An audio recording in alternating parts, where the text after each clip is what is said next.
Advanced Math Lesson 16, Complex Fractions, Abstract Equations, and Division of Polynomials. Okay, so we're going to start off with complex fractions. And the example we're using is 16.1 on page 122 of your books.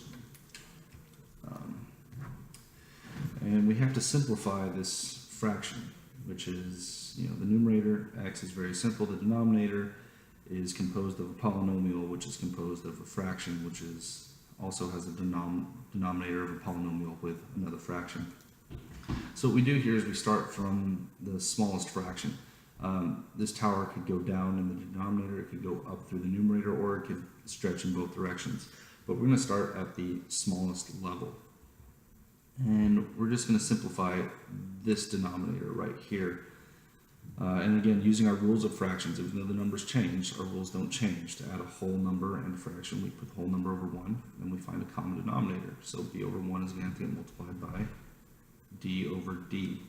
What this changes this to is it will be bd over d plus c over d. And then from here, we're going to use this step a lot. The one we're about to do right now is we're going to write both of these fractions over one denominator. So we're going to write it as a polynomial over one denominator. So instead of writing bd over d plus c over d, we're just going to write bd plus c all over d. So now that replaces our denominator here.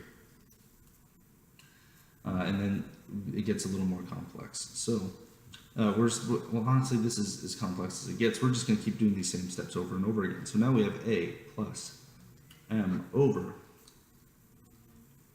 bd plus c over d.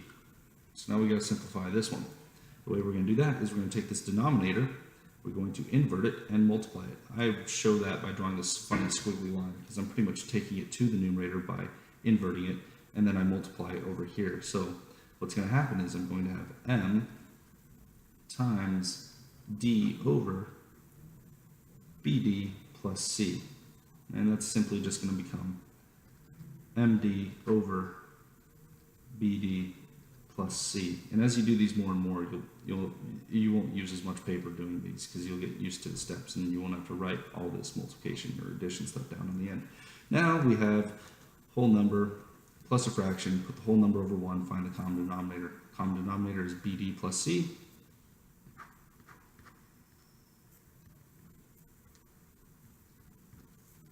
And then we're going to multiply. Now, when we multiply, let me check, hold on. Yeah, okay, so when we multiply, we get a times parentheses bd plus c, and you'll notice I did not distribute here, and that makes simplification a little bit easier later on as we move through the problem. We have that plus md all over bd plus c, all right? So again, I pretty much just did this step up here all in one. Instead of going from here to here to here, I went from here to here, down here. So I multiplied and I rewrote it all over one fraction, or all over as one fraction. Now, this simplifies our entire denominator of the original problem, but again, we have all of this over x. So now we have three levels of fractions again. Take this, we invert it, and we multiply by the numerator, which is going to rewrite this as x times parentheses bd plus c over a times parentheses bd plus c plus md. And that is our final answer. That's as simple as we can make it. It may not seem any more simple, but it is much more simple than having 1, 2, 3, 4 different levels of fractions going on. So that's our final answer. Moving on to the next problem. All right, we have to solve this abstract equation for the letter C. So what that means is right now the equation is solved for y, meaning that y is all by itself and everything else is in the alphabet soup on the other side. We want to do that for c. We want to get c all by itself, so that way we have a variable equivalent for what c is equal to. So first thing we're going to do is we're going to rewrite or simplify our equation through distributive property. So we'll go ahead and distribute this v. So that becomes y equals va plus vb, va over x, vb over mc. All right, so that's a little bit simpler. Now, some of you will notice the problem is that the c is in the denominator. And if you remember, just like with whole numbers, the way that you eliminate fractions from an equation is you multiply everything in the equation by the least common multiple. In this case, the least common multiple being xmc. So let's go ahead and multiply everything by xmc and then see what cancels. So this times xmc, oh yeah, let's do it this way. Let's just put xmc on the outside, and then we'll distribute to the whole equation. All right, so xmc times y gives me xy mc. This becomes xmc va over x, which will cancel the x's, plus xmc vb over mc, which cancels the m and the c. So now what we have, not rewriting it without those crossing, this is xymc equals mcva plus xvb. Let's move our camera. Okay. Now you notice we have two c's now. One is here and one is here. And just like with any normal equation, we're going to take the unknown that we're searching for and we're going to group them all together on the same side. So let's go ahead and subtract mcva from each side. So then on the left side, we now have xy mc minus mcva equals xvb. So now we've got one good thing. All the c's are on the same side. This last step, which might be a little bit tricky for some of you, or it might be hard to see, is we then are going to factor this polynomial. Right? Now you'll notice this polynomial has a greatest common factor of m and c. We can pull out an m here, an m here, we can pull out a c here, and a c here. We're not going to factor out the greatest common factor. The only thing we're going to factor out is the c, because that's what we're looking for. So we can rewrite this polynomial as c times parentheses xym minus mva. That's going to equal xvb.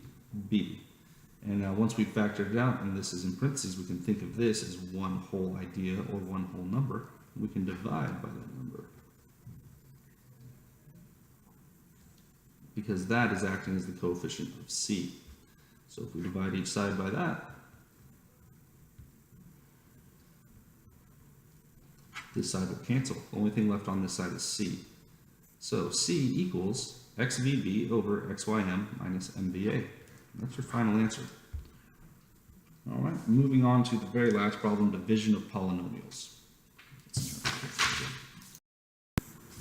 Now, this division of polynomials, it's very similar to your normal algorithm for traditional division.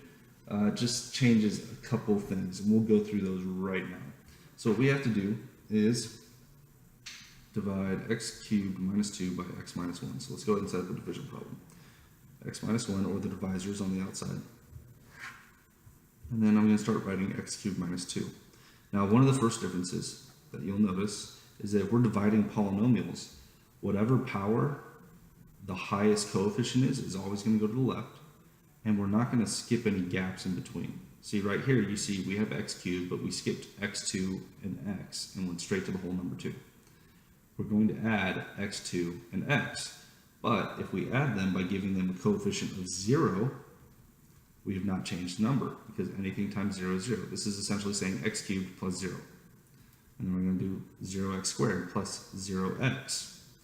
And then the last one will be minus 2 from here.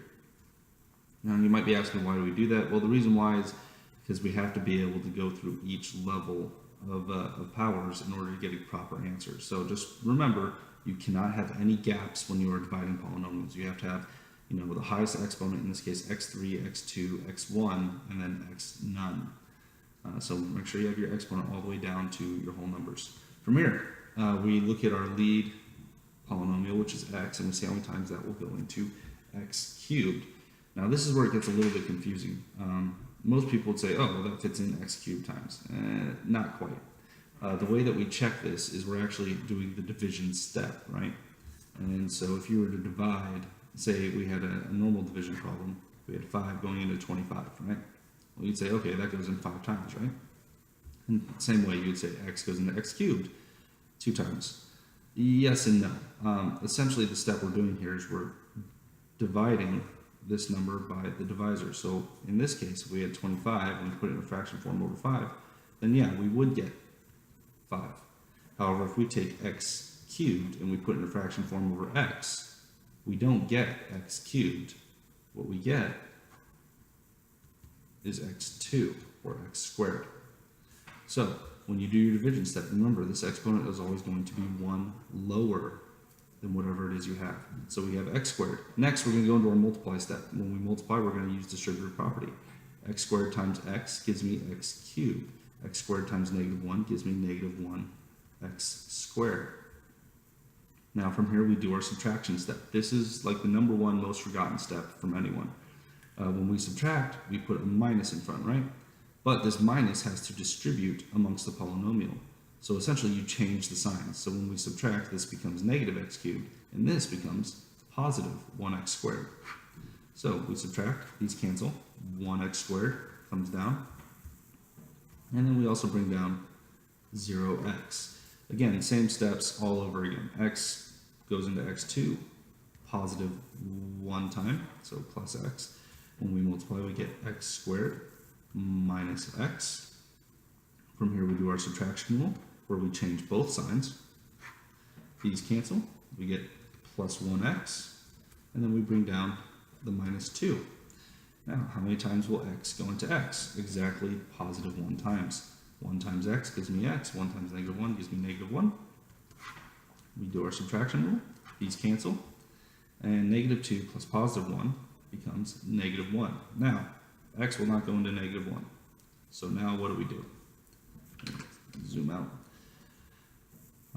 Well, we're going to treat it like a remainder. Last time you did this was probably 6th or 7th grade. We're going to treat it like a fraction remainder. So we're going to take this whole number and we're going to put it as a fraction over x minus 1. So we'll put -1 over x minus 1. And that's our final answer right there.